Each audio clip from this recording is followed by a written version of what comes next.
Blast from the future. Can you plagiarize something meant to be copied? Devs for the Blast L2s are accused of stealing open source code that's available to all. Is that cheating or a sincere form of flattery? Can you plagiarize something that's meant to be copied? On Wednesday, January 31, blockchain researcher Roquerre called out the controversial crypto project Blast essentially for stealing code and trying to pass it off as its own. In particular, Blast, a much anticipated but also highly criticized project that raised over $1 billion last year using what some have called manipulative marketing techniques, is accused of stealing work already published by Optimism, one of the largest Ethereum L2s. This is an excerpt from the Node newsletter, a daily roundup of the most pivotal crypto news on CoinDesk and beyond. You can subscribe to get the full newsletter here. Blast is really out here putting a BSL license on Optimism's MIT code, Cadden posted. Does this mean PPL can't fork Optimism anymore because it's licensed to Blast? Cadden was referring to the permissive software license developed by Massachusetts Institute of Technology that gives authors a copyright credit, but allows others to freely access and remix code,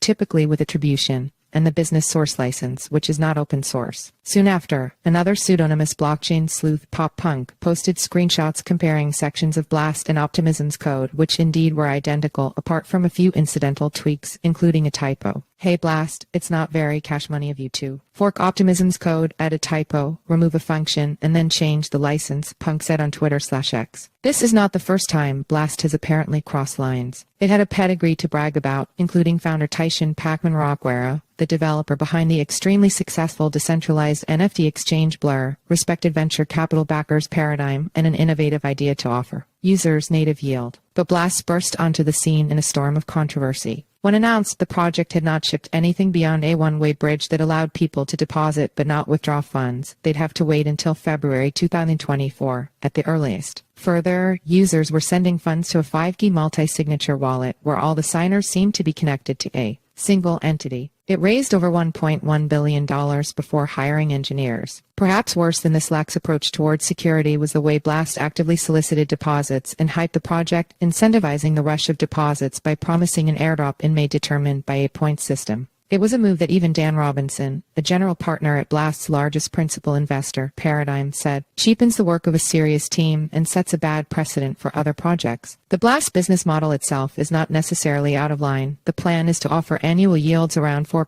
5% earned by staking deposited ETH on Lido and tapping MakerDAO's DAI savings rate. Point systems are also an increasingly common way for projects to determine how to distribute tokens, which some say are harder to game and lead to fairer results. It's hard also to fault Blast's efforts to incentivize growth by offering a referral system and other gamified ways of earning points. It's just natural marketing. Further, Pacman said the team would incentivize outside development by sending 100% of gas fees to developers building on the network. He also floated an idea involving NFT perpetuals, given Blast's close association with Blur. It's clear enough Pacman has a strategic mind to such an extent that I wonder if he sometimes stirs controversy to garner attention, perhaps like plagiarizing work that's allowed to be copied. The question is how far a project should go in bending crypto's cultural norms, and perhaps even the law. MIT licenses do come with certain restrictions in an effort to make a name and build a user base. Blast is launching at an opportune time, an era of massive Layer 2 growth. But the field is crowded full of established rival networks including Arbitrum, Base, Optimism, and Polygon, among many others. See also, Blast's 1-week, $600 million haul shows promise of yield at launch. If it launches, Blast will be differentiated by being the first to offer yield to users on ETH and stablecoins, an attractive feature that some think could become the next big trend in crypto,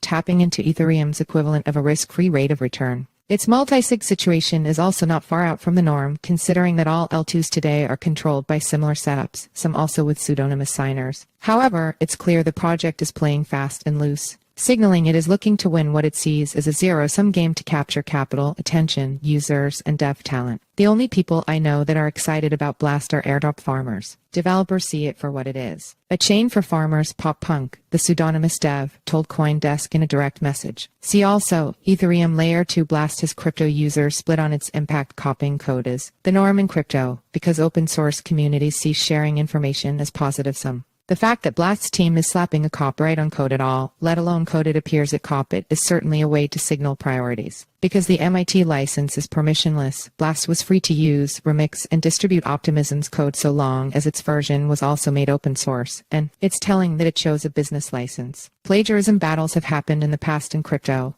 including between rival zk-proof-based projects Matter Labs and Polygon, which claim the former failed to appropriately attribute the latter when using its open source code. Similarly, Uniswap, when announcing its upcoming v4 release, stirred controversy when announcing it published under a slightly restrictive license in order to benefit from its intellectual property for longer. I think that open source is generally done well in Web3, and it's pretty inevitable, Punk said. Many projects are forks with added logic and complexity. It allows for fast iteration and building, but licenses should be respected, contrary to what Blast has done here. It's a cultural violation, and they're stepping into the legal violations. These are problems without clear-cut answers, especially in a space where nominally even competitors are collaborators by nature of the design of open blockchains. The case for copyright protections is that people who contribute something meaningful to the world ought to benefit from it. The question is what exactly Blast is contributing, and does it deserve protection from the law?